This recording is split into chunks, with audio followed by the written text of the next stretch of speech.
Kalau Anda masih berpedoman pada Permendagri nomor 113 tahun 2014 untuk menjalankan tugas keuangan, ini jelas salah. Karena Permendagri tersebut sudah tidak berlaku alias sudah diganti dengan regulasi yang terbaru, yaitu Permendagri nomor 20 tahun 2018. Kali ini saya akan membahas secara lengkap dan tuntas tanpa Anda harus capek-capek membaca seluruh regulasi yang ada. Di akhir artikel ini pun saya akan memberikan gambaran dan contoh format buku yang bisa Anda pelajari sebagai patokan di dalam pengelolaan keuangan desa. Biasakan untuk menyimak hingga akhir agar Anda tidak gagal paham.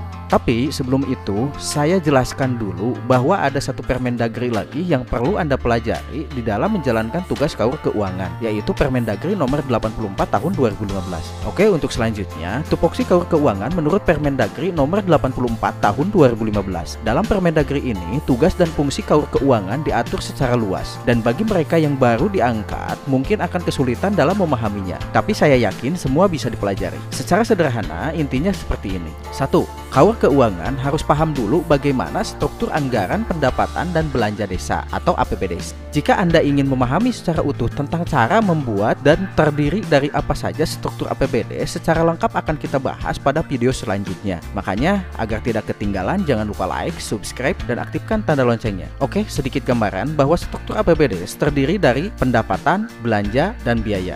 Yang kedua, kaur keuangan harus paham bagaimana cara penggolongan pendapatan dan pengeluaran. Anda pelajari tips dan cara menggali sumber pendapatan untuk dimasukkan ke dalam struktur APBD, lalu dikeluarkan dalam belanja desa. Mungkin kedua hal itulah yang perlu Anda pahami sebelum menerjemahkan tugas kaur keuangan yang ada dalam Permendagri. Itulah tupoksi kaur keuangan yang termuat dalam Permendagri nomor 84 tahun 2015 pasal 8 ayat 3 huruf B, pengganti Permendagri nomor 113 tahun 2014 yang berbunyi pengurusan administrasi keuangan dan sumber-sumber pendapatan dan pengeluaran, verifikasi administrasi keuangan, penghasilan kepala desa, penghasilan perangkat desa, penghasilan BPD, dan penghasilan lembaga pemerintah desa lainnya. Oke, untuk selanjutnya, tugas kaur keuangan menurut Permendagri nomor 20 tahun 2018. Ada dua poin menarik sih menurut saya setelah Permendagri ini diterbitkan. Tugas bendahara beralih ke kaur keuangan dan ada beberapa daftar singkatan baru yang dipakai. Tugas bendahara beralih ke kaur keuangan. Maksudnya bahwa tugas bendahara yang tadinya dipegang oleh bendahara desa dalam hal pengelolaan keuangan desa, kini semua tugas tersebut dipegang langsung oleh kaur keuangan. Itu artinya kaur keuangan harus lebih paham lagi dalam penata usahaan keuangan desa jika tidak mau tersangkut dengan masalah hukum. Lalu apa saja tugasnya? Ada dua tugas yang wajib dipahami kaur keuangan dalam hal pengelolaan keuangan desa, yaitu 1.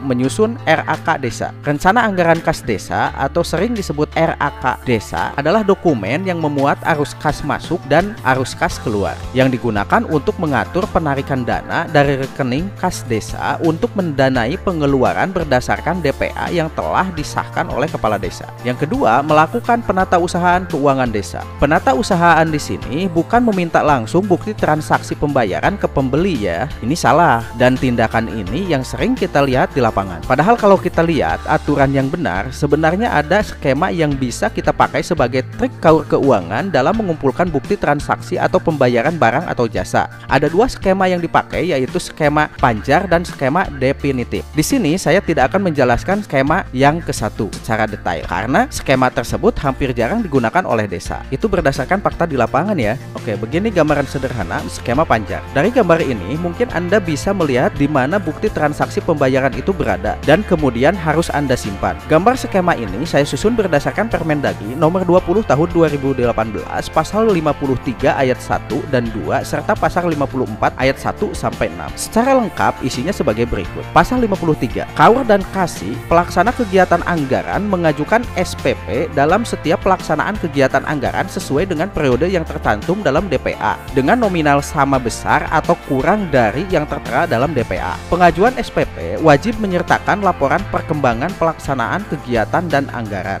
Pasal 54, penggunaan anggaran yang diterima dari pengajuan SPP sebagaimana dimaksud dalam pasal 53 untuk kegiatan pengadaan barang atau jasa secara swakelola tidak lebih dari 10 hari kerja. Dalam hal pembayaran pengadaan barang atau jasa belum dilakukan dalam waktu 10 hari kerja, kaur dan kasih pelaksana kegiatan anggaran wajib mengembalikan dana yang sudah diterima pada kaur keuangan untuk disimpan dalam kas desa. Kaur keuangan mencatat pengeluaran anggaran sebagaimana dimaksud pada ayat 1 dalam buku kas umum dan buku kas pembantu pajak. KAUR dan Kasih Pelaksana Kegiatan Anggaran menyampaikan pertanggungjawaban pencairan anggaran sebagaimana dimaksud pada ayat 1 berupa bukti transaksi pembayaran pengadaan barang atau jasa kepada Sekretaris Desa. Sekretaris Desa memeriksa kesesuaian bukti transaksi pembayaran dengan pertanggungjawaban pencairan anggaran yang disampaikan oleh KAUR dan Kasih Pelaksana Kegiatan Anggaran. Dalam hal ini, jumlah realisasi pengeluaran pembayaran barang atau jasa lebih kecil dari jumlah uang yang diterima. KAUR dan Kasih Pelaksana Kegiatan Anggaran mengembalikan sisa uang ke kas desa.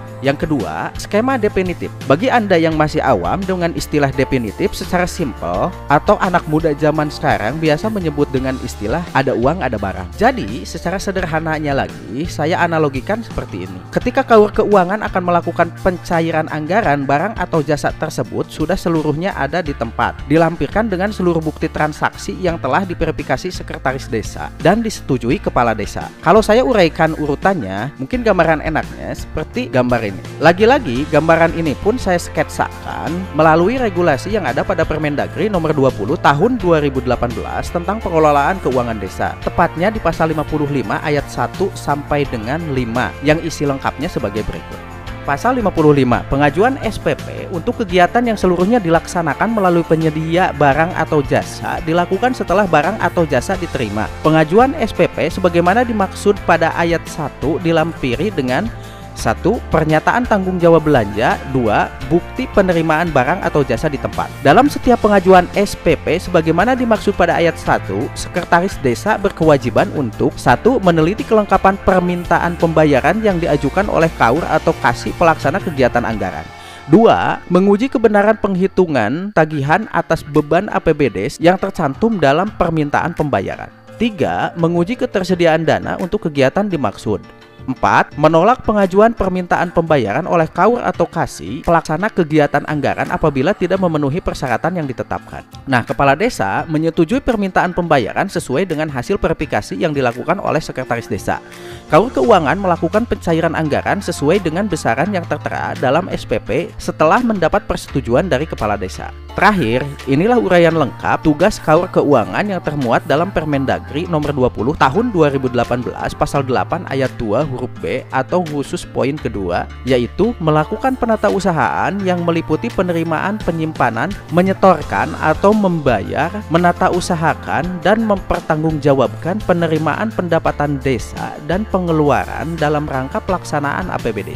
Oke, yang selanjutnya, inilah buku yang wajib dipahami jika menjabat KAUR Keuangan. Sebenarnya ini tidak perlu sih, karena semua buku tersebut sudah ada dalam aplikasi Siskedes. Anda tinggal mempelajari dan pahami alurnya, maka saya yakin Anda akan mahir dalam mengelola keuangan desa. Dan jika Anda masih bingung juga, buku apa saja yang perlu dipahami oleh seorang KAUR Keuangan, berikut 4 jenis buku yang wajib dipelajari. 1. Buku kas umum. 2. Buku pembantu bank. 3. Buku pembantu pajak. 4. Buku pembantu pajak. Pada deskripsi di bawah saya sertakan link untuk mendownload format buku KAUR Keuangan dalam bentuk Excel. Itulah sedikit penjelasan dari saya terkait tugas KAUR Keuangan berdasarkan regulasi saat ini. Apabila ada pertanyaan atau koreksi, silakan sobat semua tulis di kolom komentar ya. Terima kasih.